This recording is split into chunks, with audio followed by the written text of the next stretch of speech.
वहीं अगर मैं केस 2 कंसीडर करूं तो क्या बोल सकता हूं? मैं इसमें बोलूंगा कि आपका जो ऑब्जेक्ट है ये मूव कर रहा है पैरेलल टू मिरर। अगर ऑब्जेक्ट मिरर के पैरेलल डायरेक्शन में मूव कर रहा है तो क्या होगा ये बताते हैं। एक बार इसको खत्म करते हैं फिर बता फिर एक्सप्लेन करता हूं बेटा। क्या होगा अगर ऑब्जेक्ट मिरर के पैरेलल डायरेक्शन में मूव कर रहा है तो ये आपका लेट्स से मिरर है।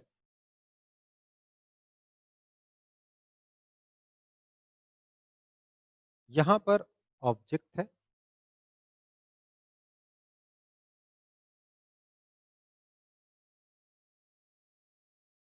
ये रहा इमेज। आपका ऑब्जेक्ट मिरर के पैरेलल मतलब ऐसे मूव कर रहा है लेट्स से।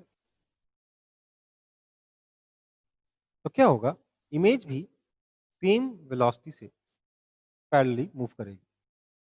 यहां पे मैं कह पाऊंगा कि डिस्प्लेसमेंट ऑफ इमेज जो है वो ऑब्जेक्ट के डिस्प्लेसमेंट के बराबर होगा और velocity of image velocity of object के बराबर होगा। पिछले वाले केस को एक बार फिर से एक्सप्लेन कर देता हूं। बात समझो। ऑब्जेक्ट जा रहा है आगे की तरफ वेलोसिटी v से टुवर्ड्स मिरर। इनिशियल डिस्टेंस उसका x नॉट है तो क्योंकि ऑब्जेक्ट और इमेज इक्वल डिस्टेंस पे होते हैं इसलिए इमेज भी x नॉट डिस्टेंस पर होगा। ये डिस्टेंस भी x नॉट रहेगा इनिशियली। फिर ऑब्जेक्ट वेलोसिटी v से मूव करता है टाइम t तक। ऑब्जेक्ट यहां से यहां चला जाएगा। इसका डिस्प्लेसमेंट हो जाएगा vt। नया डिस्टेंस मिरर से कितना हो जाएगा x naught minus v t. तो ये डिस्टेंस हो गया x naught minus v t. तो ऑब्जेक्ट का डिस्टेंस नया डिस्टेंस हो गया x naught minus v t. तो इस वक्त इमेज यहां बनेगी such that object distance equal to image distance हो जाए। तो इमेज का डिस्टेंस मिरर से हो जाएगा x naught minus v T. That means image की नई पोजीशन और पुरानी पोजीशन के बीच में डिस्टेंस कितना है x naught minus v T that is again we t. तो हम कह सकते हैं कि जितनी देर में ऑब्जेक्ट आगे गया डिस्प्लेसमेंट वीटी किया उतनी देर में इमेज पीछे आया वीटी से। दोनों ही मिरर की तरफ मूव किए पर दोनों का डायरेक्शन अपोजिट है। जितनी देर में ऑब्जेक्ट राइट में गया वीटी उतनी देर में इमेज लेफ्ट में आया वीटी। मतलब दोनों का डिस्प्लेसमेंट सेम है अपोजिट है इसे माइनस लगा दिया। इसे दोनों की स्पीड भी सेम होगी वेलोसिटी अपोजिट होगी। तो velocity of image is minus times velocity of object and displacement of image is minus times displacement of object. Normal के डायरेक्शन में ये होता है पैरेलल डायरेक्शन में ये होता है। ठीक है बेटा कॉपी कर लेंगे इसको सब लोग। ध्यान दीजिएगा मैंने यहाँ पे अज्यूम किया है कि मिरर आपका रेस्ट पर है। अगर मिरर मूव करने लगेगा तो कुछ और हो सकता है। ठीक है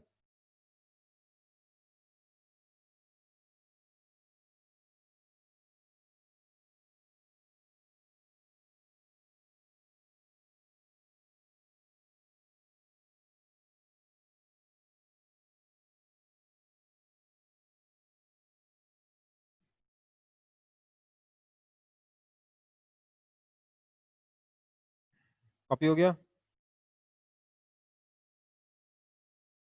तो आगे बढ़ता हूँ। अब है इमेजेस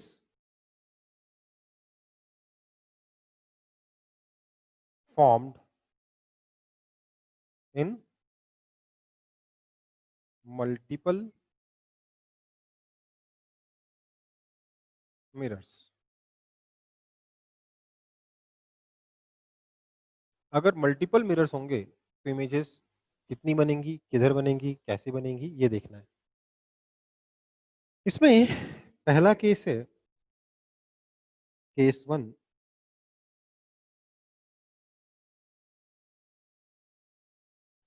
पैरेलल मिरर्स। अगर मिरर्स पैरेलल होंगे तो क्या होगा। तो लेट्स से एक मिरर यहां है और दूसरा मिरर यहां है।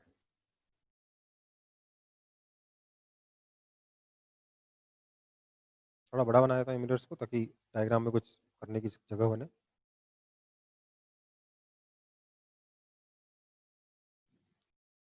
इस मिरर को मैं नाम दे रहा हूं M1, इसको नाम दे रहा हूं M2।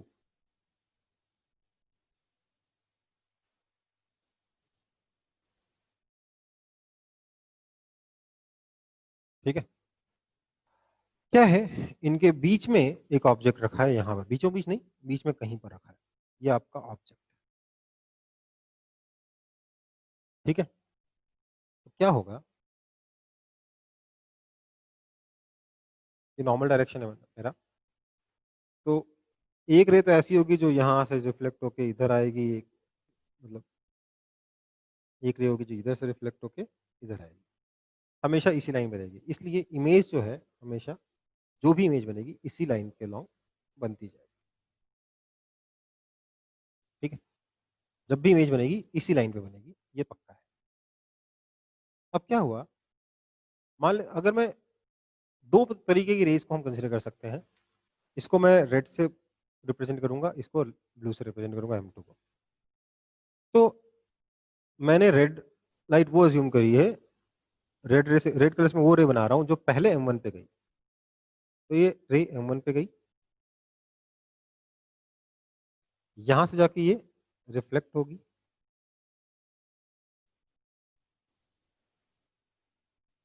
ठीक है, तो क्या होगा, यहां पर इमेज बनेगी M1 में, पहली इमेज I11, मिरर 1 में फर्स्ट इमेज। ठीक है, मैं इसी रे को फॉलो कर रहा हूं, उस वाली रे पे बाद में आऊंगा। फिर क्या होगा, ये रे जो है आगे जाएगी, देखिए मेरा मिरर भी छोटा है, पेज में जगह भी कम है, इसलिए थोड़ा बहुत सिर्फ समझाने के हिसाब से रे को मोड़ के समझा दूंगा, ताकि डायग्राम मेरा बन पाए। ठीक है, ये रे जाके M2 पे इंसिडेंट हुई। अब देखिए M2 के लिए ये रे ऐसी है जैसे I11 से आ रही है, ध्यान दीजिएगा। I11 क्या है, मैं बताता हूं आपको। I11 is virtual image for M1। क्यों, क्योंकि M1 से रिफ्लेक्ट होने वाली लाइट्स का इंटरसेक्शन है ना। रिफ्लेक्टेड लाइट के इंटरसेक्शन को क्या कहते हैं, इमेज कहते हैं। और क्योंकि रियल इंटरसेक्शन नहीं हो रहा है, इमेज जो है मिरर के पीछे बन रही है, इसलिए ये वर्चुअल इमेज है। ठीक है, पर मैं इसी को बोल रहा हूं, this is also real object for M2। आपको लगेगा सर ये कैसे हो गया, ये काफी डीप कॉन्सेप्ट है, सोचिए। सिर्फ एक ही लाइट तो होगी नहीं, और भी लाइट रेज होंगी। एक और लाइट रे ऐसी रही होगी जो इधर से ऐसे आई और यहाँ से रिफ्लेक्ट होके कुछ ऐसे चली गई M2 पर। अब देखिए जरा, ये रे और ये रे M2 के लिए इंसिडेंट रे है, और इंसिडेंट रेज का इंटरसेक्शन क्या कहलाता है, ऑब्जेक्ट कहलाता है। तो I11 M2 के लिए ऑब्जेक्ट है। अब बात है रियल है कि वर्चुअल है, तो क्योंकि इंसिडेंट रेज डाइवर्जिंग है इसलिए रियल ऑब्जेक्ट। समझ में आई बात। अब इस I11 की इमेज M2 बनाएगा, फिर उसकी इमेज जो M2 जो इमेज बनाएगा उसकी इमेज फिर से M1 बनाएगा, and so on and so fourth चलता जाएगा। तो टोटल कितनी इमेज बनेंगी, टोटल बनेंगी इनफाइनाइट इमेजेस बनेंगी। टोटल कितनी इमेजेस बनेंगी, इनफाइनाइट। ठीक है, तो अब मैं उन इमेजेस की लोकेशन निकालने का टेक्निक आपको सिखाता हूँ कि इमेज कौन सी कहाँ पर बनेगी। ठीक है बेटा,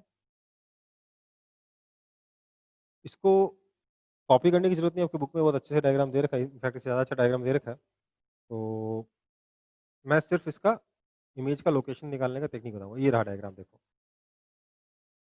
यहाँ से ए पर, मिरर का नाम ए दे दिया इसने, ए पर गया, ए ने इमेज बनाई I1, यहाँ से रिफ्लेक्ट हुई रे, ये I1 इसके लिए ऑब्जेक्ट की तरह काम किया, बी के लिए, बी ने इस I1 की इमेज बनाई, ये I2।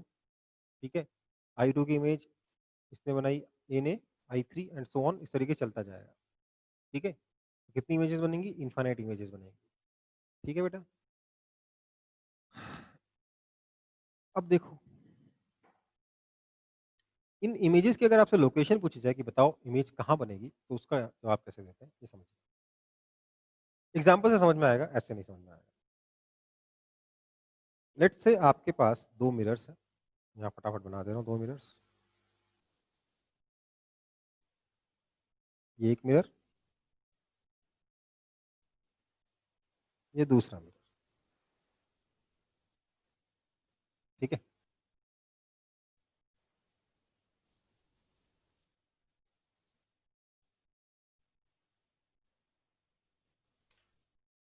ये M1, ये M2, लेट्स से ऑब्जेक्ट यहाँ रखा हो, यहाँ से इसका डिस्टेंस मान लेता हूँ मैं 3 सेंटीमीटर, यहाँ से डिस्टेंस मान लेता हूँ लेट्स से 8 सेंटीमीटर, तो टोटल डिस्टेंस कितना हो जाएगा 11 सेंटीमीटर, है ना। क्या हुआ, इधर M1 लिख दिया, इधर M2 लिख दिया, ठीक है। आपको पता है इमेजेस कितनी बनेंगी, इनफाइनाइट, पर आपसे पूछा क्या जाएगा find the location of fourth image in M2, M2 में चौथी इमेज कहाँ बनेगी ये बताइए। तो देखिए क्या करें, ये जो ऑब्जेक्ट है इस, इसकी इससे निकलने वाली कुछ रेस पहले M1 पे गिरेंगी, तो हम उन रेस को फॉलो करते हैं जो पहले M1 पे जाती है। M1 इसकी इमेज कहाँ बनाएगा, 3 सेंटीमीटर पे बनाएगा, है ना। M1 कहाँ इमेज बनाएगा, 3 पे बनाएगा, 3 सेंटीमीटर पीछे बनाएगा क्योंकि ऑब्जेक्ट 3 सेंटीमीटर पे था। तो जैसे ही इसने 3 सेंटीमीटर पे इमेज बनाई, ये इमेज M2 के लिए ऑब्जेक्ट हो गया, और ये ऑब्जेक्ट से कितना डिस्टेंस पर है, 3 + 11, है ना, 3 + 11 पर है। तो M2 इसकी इमेज कहाँ बनाएगा, 3 + 11 पे बनाएगा, तो इस इमेज की इमेज M2 बनाएगा, इमेज की इमेज बनाएगा, ठीक है ना। इसकी इमेज बनाएगा M2 कहाँ पर, 3 + 11 मतलब 14 सेंटीमीटर पे, इसकी इमेज बन गई 14 सेंटीमीटर, ठीक है। तो ये जो 14 सेंटीमीटर पे जो इमेज बनी है, इसका इमेज M1 बनाएगा, और ये कितना डिस्टेंस पर यहाँ से 11 + 14 मतलब 25 सेंटीमीटर पे, तो इसमें 11 और जोड़ दिया, ये आ गया 25 सेंटीमीटर।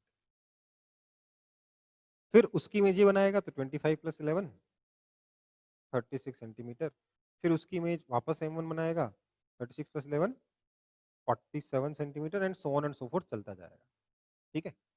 ओके, ऐसा भी तो होगा कि जो रे है पहले इधर जाने की बजाय कुछ रेस पहले इधर जाएंगी, तो उसकी इमेज M2 कहाँ बनाएगा, जो ऑब्जेक्ट की डायरेक्ट इमेज बनाएगा वो 8 सेंटीमीटर पे बनाएगा, है ना। 8 सेंटीमीटर पीछे बनी, तो ये जो इमेज बनी 8 सेंटीमीटर पे, वो बेसिकली M1 से कितना डिस्टेंस होगा, 11 + 8, तो उसकी इमेज M1 कहाँ बनाएगा, जितना ऑब्जेक्ट डिस्टेंस है 11 + 8 उतना ही, मतलब 19 सेंटीमीटर पे, 11 + 8 19 सेंटीमीटर, ठीक है। यहाँ बनी इमेज 19 सेंटीमीटर पे, इसकी इमेज फिर से M2 बनाएगा 19 + 11 30 सेंटीमीटर पे, फिर इसकी इमेज फिर से ये बनाएगा 30 + 11 41 सेंटीमीटर पे, एंड सो ऑन, और चलता जाएगा। इसकी इमेज फिर से ये बनाएगा 41 + 11 52 centimetre, and so on and so fourth, ठीक है। समझ में आई बात। तो आपकी इमेज की लोकेशन कहाँ कहाँ बनी, आपकी M2 में फोर्थ इमेज कहाँ बनी, 8 14 30 36 सेंटीमीटर, ये आपका आंसर है, ठीक है ना। Fourth image in M2 will be at 36 centimetre, इस तरीके से आप आंसर तक पहुंच सकते हो, ठीक है। समझ में आई बात। तो इसके ऊपर M1 M2 ठीक है, आप यहाँ लिख दीजिएगा find the location of fourth image in M2, ठीक है। ये एक एग्जांपल था, इसको कॉपी कर लेंगे। समझ में आया कि नहीं आया आप लोगों को ये एग्जांपल, किसी को नहीं आया तो बता दो मुझे। हाँ सर, समझ में आया। ठीक है बेटा।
कॉपी हुआ बेटा?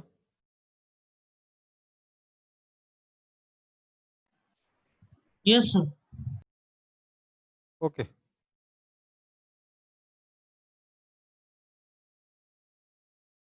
आगे बढ़ते हैं फिर।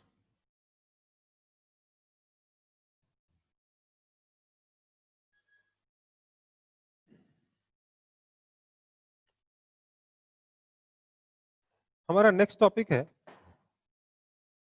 Perpendicular mirrors. क्या टॉपिक? Perpendicular mirrors.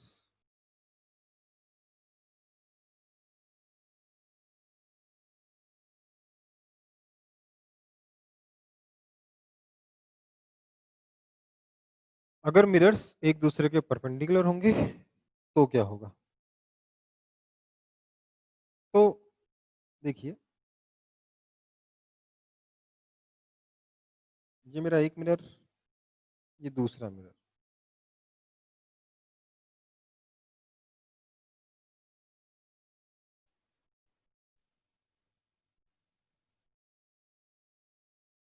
ठीक है, लेट्स से एक ऑब्जेक्ट यहाँ रखा हुआ है।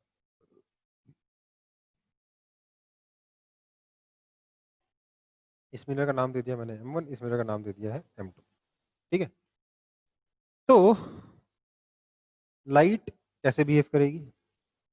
इस ऑब्जेक्ट, चलो एक काम करते हैं, इस ऑब्जेक्ट का डिस्टेंस दोनों मिरर से निकाल लेते हैं, लिख लेते हैं, निकाल कर लेते हैं, लिख लेते हैं, मान लेते हैं। यहाँ से इसका डिस्टेंस लेट से मान लेते हैं A है, और यहाँ से इसका डिस्टेंस मान लेते हैं B है।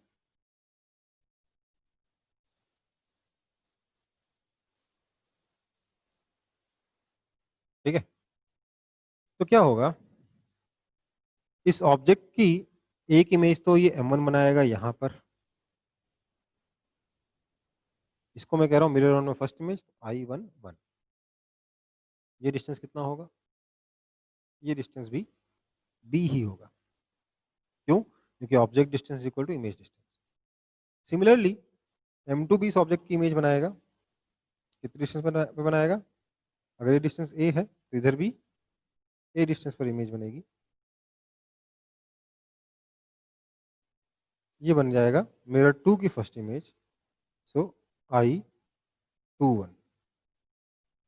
ठीक है, ऐसा क्यों हुआ, ऐसा इमेज क्यों बनी? क्योंकि बेसिकली एक रे तो आपकी इस लाइन के लॉन्ग जाके वापस आ गई, एक रे और बना दे रहा हूँ, एक रे, दो रे बना देंगे। एक रे ऐसे आई, रिफ्लेक्ट होके ऐसे गई।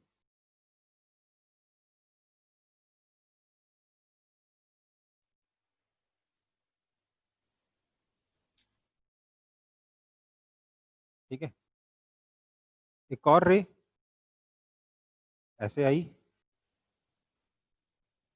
ऑब्जेक्ट से और रिफ्लेक्ट होके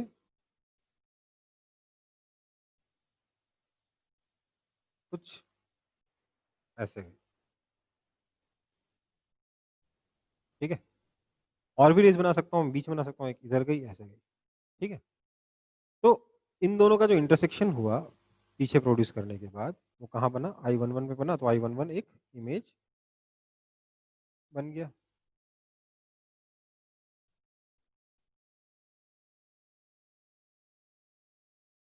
ठीक है ना?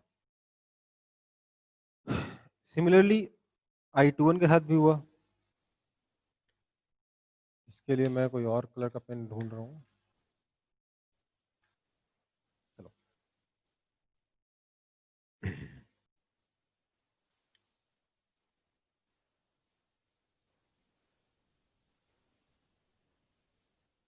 एक रे ऐसे आई। ठीक है, जो रिफ्लेक्ट होके कुछ ऐसे आई, तो इमेज बन गई I21। देखो मैं एक ही रे से अब, सॉरी ये पीछे गई नहीं है, पीछे डॉटेड लाइन है, डॉटेड लाइन को ऐसे बना दे रहा हूँ, ये फुल हो गया है, डॉटेड लाइन बनानी है यहाँ पे। ठीक है ना? रिफ्लेक्ट होके ऐसे आई, इस मिरर से टकराई, तो ये जो रिफ्लेक्टेड रे, इसकी वजह से इमेज बनी I21। ठीक है ना?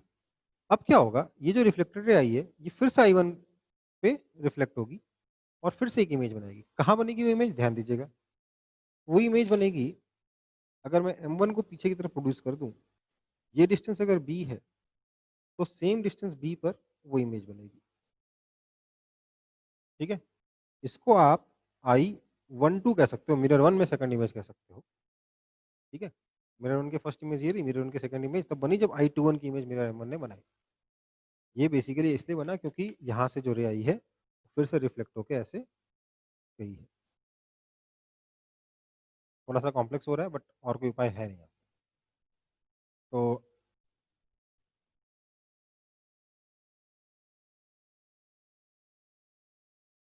ऐसा कुछ सीन बना है।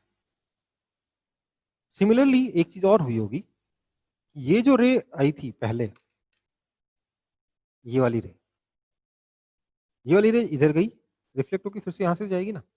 जब फिर से यहां से रिफ्लेक्ट होकर जाएगी तो ये भी ऐसा लगेगा कि I12 से ही आ रही। तो ये जो I12 है ये मिरर 1 की सेकंड इमेज नहीं है, ये मिरर 2 की भी सेकंड इमेज है। बेसिकली यहाँ पर दो इमेज बनी, एक m1 ने बनाई एक m2 ने बनाई, लेकिन दोनों कोइंसाइड कर गई तो हमें इफेक्टिवली एक ही इमेज दिखी। सो नंबर ऑफ इमेज कितनी हो गई, बनी तो 4 और उसमें से 2 कोइंसाइड कर गई तो इफेक्टिवली कितनी बची, 3। समझ में आई बात, कितनी इमेज बनी, 3 बनी। तो आपसे पूछेगा नंबर ऑफ इमेजेस तो क्या बताओगे, 3। एक्चुअली इसका फॉर्मूला होता है, फॉर्मूला क्या होता है कि if angle between mirrors is equal to theta such that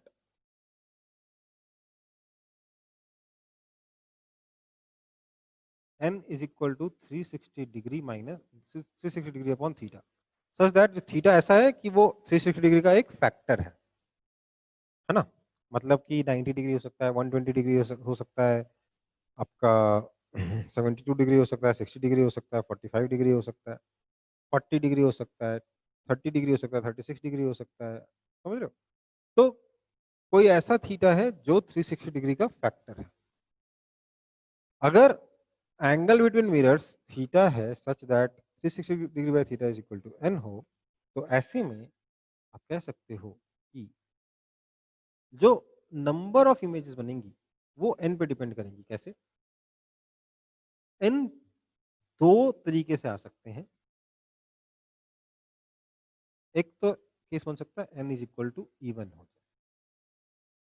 अगर n इवन हो गया जो इस केस में है 360 degree bye 4, 360 degree bye 90 degree कितना हो गया, 4 हो गया, 4 इवन नंबर है। तो ऐसे में आपकी जो नंबर ऑफ इमेज होगी वो हो जाता है n-1। बनती n है पर आखिरी की दो कोइंसाइड कर जाती है। ये b है, ये डिस्टेंस a है। ये दो बार कैसे बनी, ध्यान दीजिए। ऑब्जेक्ट की इमेज एक m1 ने बनाई, उस की इमेज m2 ने बनाई, at the same time object की इमेज एक m2 ने बनाई और इस इमेज की इमेज m1 ने बनाई। ठीक है, तो ऐसे में नंबर ऑफ इमेजेस कितनी हो जाती है, n-1 हो जाती है अगर n इवन हो तो। लेकिन अगर n ऑड है तो फिर से दो केसेस बन जाते हैं।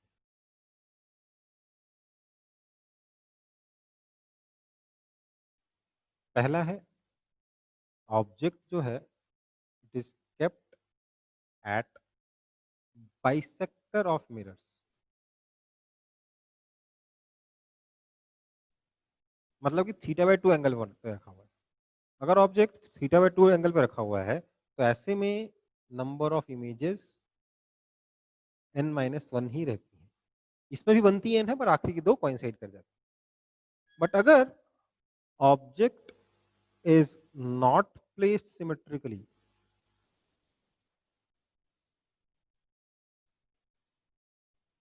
ऐसे में number of image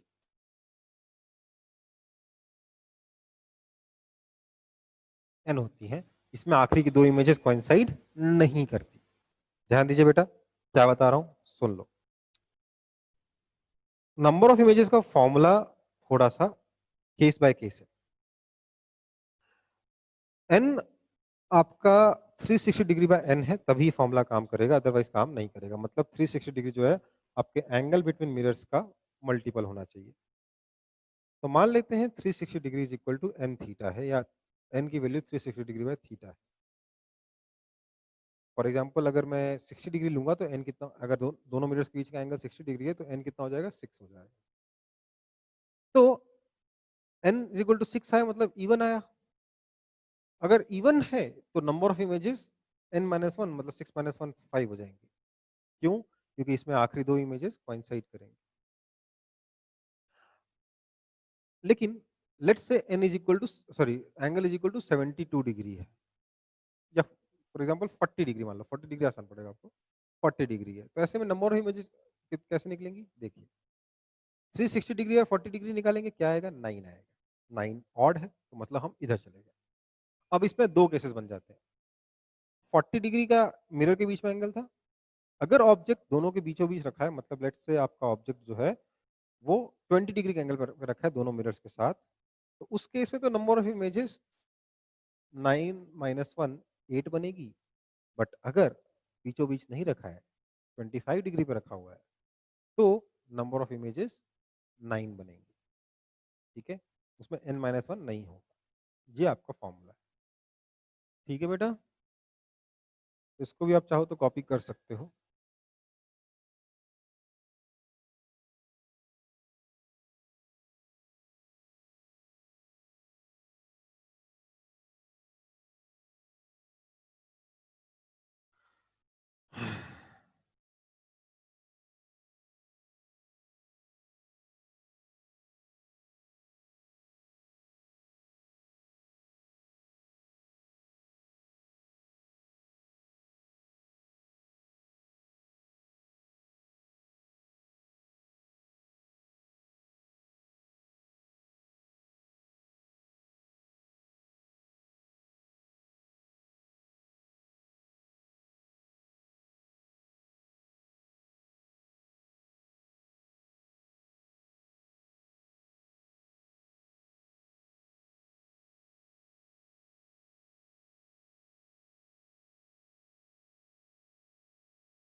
copied. Okay, तो अब देखते हैं uses of plane mirrors, plane mirror के यूजेस। इसको बुक से पढ़ लेते हैं, कुछ खास है नहीं इसमें। क्या है?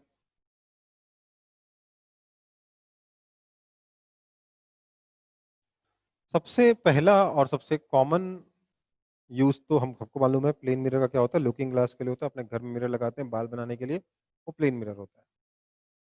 दूसरा यूज है ऑप्टिशियन के रूम में। ऑप्टिशियन जानते हो, वो जो चश्मा आपकी आंखों का जो डॉक्टर होता है उनको ऑप्टिशियन कहते हैं। तो आपके ऑप्टिशियन के रूम में कभी कोई गया अपने नानी दादी को दिखाने, या खुद ही अपने आंखों का चेकअप कराने के लिए? क्या करते हैं, जहाँ पे आप बैठते हो ना, जहाँ पे पेशेंट बैठता है उसके जस्ट ऊपर एक बक्सा रखता है जिसपे कुछ लेटर्स लिखे होते हैं, और पेशेंट के सामने वाली दीवार जो है पूरी की पूरी ग्लास की बनी है, पूरी का पूरा मिरर बना होता है। तो क्या होगा कि मान लीजिए कमरे की विड्थ W है, जो आपके ऊपर जो ऑब्जेक्ट रखा हुआ है मिरर से W डिस्टेंस पे रखा हुआ है, तो उसकी इमेज मिरर से और पीछे बनेगी W डिस्टेंस पे। तो आपसे इमेज कितने डिस्टेंस पे हो गई, आपसे मिरर के डिस्टेंस W प्लस मिरर के अंदर इमेज W, तो 2W। तो रूम की जो लेंथ है, विड्थ है, वो W की जगह इफेक्टिवली 2W हो गई, क्योंकि आपको जो क्या नाम है, मिरर में देख, जिस उस मिरर में देख के पढ़ना होता है ना, क्या होता है बताता हूँ। ये मिरर है, यहाँ पर ऑब्जर्वर है, और इसी के ऊपर वो बक्सा है जिसपे ABCD कुछ लिखा हुआ है। ये डिस्टेंस जो है वो W है। एक तरीका ये था कि डॉक्टर जो है, जो ऑप्टिशियन है, वो इस डब्बे को यहाँ की जगह यहाँ रखता, डायरेक्ट पढ़ने के लिए बोलता। तो उस केस में आपसे डब्बा जो है सिर्फ W डिस्टेंस पे आता। पर क्योंकि उन्होंने आप मिरर लगा दिया, इस डब्बे की इमेज बनेगी, और इस पे जो ABCD लिखा होगा वो आपको पढ़ने के लिए बोला जाएगा। अब आपसे डब्बे का इफेक्टिव डिस्टेंस कितना हो जाएगा, 2W हो जाएगा। तो आपका दूर का विजन सही है या गड़बड़ है, ये चेक करने में आसानी होगी यूजिंग दिस मेथड। ठीक है बेटा। तो ऑप्टिशियन के रूम में एक पूरी दीवार को मिरर करके हम लोग इफेक्टिव लेंथ ऑफ रूम को या इफेक्टिव विड्थ ऑफ रूम को डबल कर देते हैं। बार्बर शॉप पे तो होता ही है, पार्लर्स में होता ही है कि आपके आमने सामने वाली दीवार जो है प्लेन मिरर की होती है, जिससे आपको अपने बाल भी नजर आते हैं इमेज में। ठीक है। एक पेरिस्कोप में यूज होता है, पेरिस्कोप कभी देखा आप लोगों ने किसी ने? पेरिस्कोप में यूज होता है, कलाइडोस्कोप में यूज होता है, सोलर हीटिंग डिवाइसेस में भी यूज होता है to concentrate light at on the solar cooker, उसको हीट करने के लिए। ठीक है बेटा। तो ये सारे प्लेन मिरर के कुछ यूजेस हैं, और भी यूजेस हैं, बट ये कुछ यूजेस आपकी बुक में लिस्टेड है, थोड़ा ध्यान रखना होगा। इसमें 5-6 तो नहीं पूछा जाएगा, बट 3-4 पूछ सकता है कोई एग्जाम में कि list 4 uses of plane mirror, तो बता देना इसमें है 3-4 यूजेस। ठीक है। कोई और अगर यूज आपके दिमाग में तो वो भी लिख सकते हो। कोई दिक्कत है इसमें? नहीं। ओके बेटा। तो अब आप लोग ये एक्सरसाइज में इस एक्सरसाइज को अभी के अभी यहीं कहीं सॉल्व करो, और कोई डाउट हो तो मुझसे पूछो, मैं ही बैठा हूँ। ठीक है। ये आप ही की एक्सरसाइज है, बट अभी मेरे सामने सॉल्व करोगे, बहुत छोटी सी एक्सरसाइज है, तुरंत हो जाएगी, हमारा सारा डिस्कशन भी हो जाएगा इसका।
ओहो,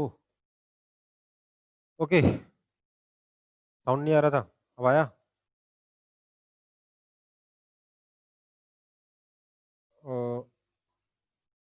ओके, देखो फर्स्ट क्वेश्चन तो मैंने बता ही दिया था टेबल टेबल बना के, तो इसमें तो कुछ करना नहीं है। सेकंड क्वेश्चन में समझो आपका 360 डिग्री बाय थीटा पे डिपेंड करता है ना नंबर ऑफ इमेजेस। तो अगर थीटा इंक्रीज करोगे तो एन डिक्रीज करेगा, इसलिए नंबर ऑफ इमेजेस डिक्रीज करेंगे। राइट एंगल में रखने पे नंबर ऑफ इमेजेस कितनी बनती है? 3 बनती है। थर्ड एग्जांपल हो गया, इसका डायग्राम आप अपनी बुक वाला बनाओगे, मैंने जो बनाया था उसमें काफी ज्यादा रीज हो गई थी, कंफ्यूजन हो जाएगा। ठीक है, साफ सुथरा डायग्राम बनाओगे जो बुक में दे रखा है, ये वाला डायग्राम। ठीक है, two plane mirrors are arranged parallel and facing each other at some separation. How many images are formed for a point object kept in between them? कितनी होती है? Infinite. So the formation of image with help of a ray diagram. तो उसके लिए आपको मैंने रे diagram दिखाया था आपकी बुक वाला ही, वही रे डायग्राम आप बनाएंगे। इस डायग्राम को बनाने के पीछे एक ट्रिक बताता हूँ बेटा। ट्रिक ये है कि दोनों मिरर्स को एक दूसरे के काफी पास पास बनाइएगा। अगर दूर दूर बना दोगे तो ये इमेजेस और दूर दूर हो जाएंगी, आपके डायग्राम में कुछ आएगा नहीं। हमेशा मिरर्स को पास पास बनाओगे तो ये इमेजेस इजीली ड्रॉ कर पाओगे। ठीक है, ये डायग्राम इजीली ड्रॉ कर पाओगे। आपकी बुक ने भी यही किया है, देखो मिरर्स को कितना पास पास बनाया। मिरर को दूर दूर बनाया था तो ये इमेजेस दूर दूर हो जाती, ये रे इंटरसेक्ट करने के लिए बहुत ऊंची ऊपर चली जाती, आपका डायग्राम कोई बनता नहीं। ठीक है बेटा,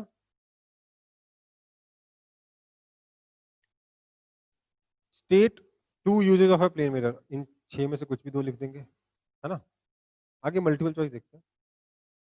Two plane mirrors are placed making angle 60 degree in between them. For an object placed in between the mirror, number of images will be, देखो 360 degree by 60 degree is 6, 6 is even, so number of images 6 minus 1 5.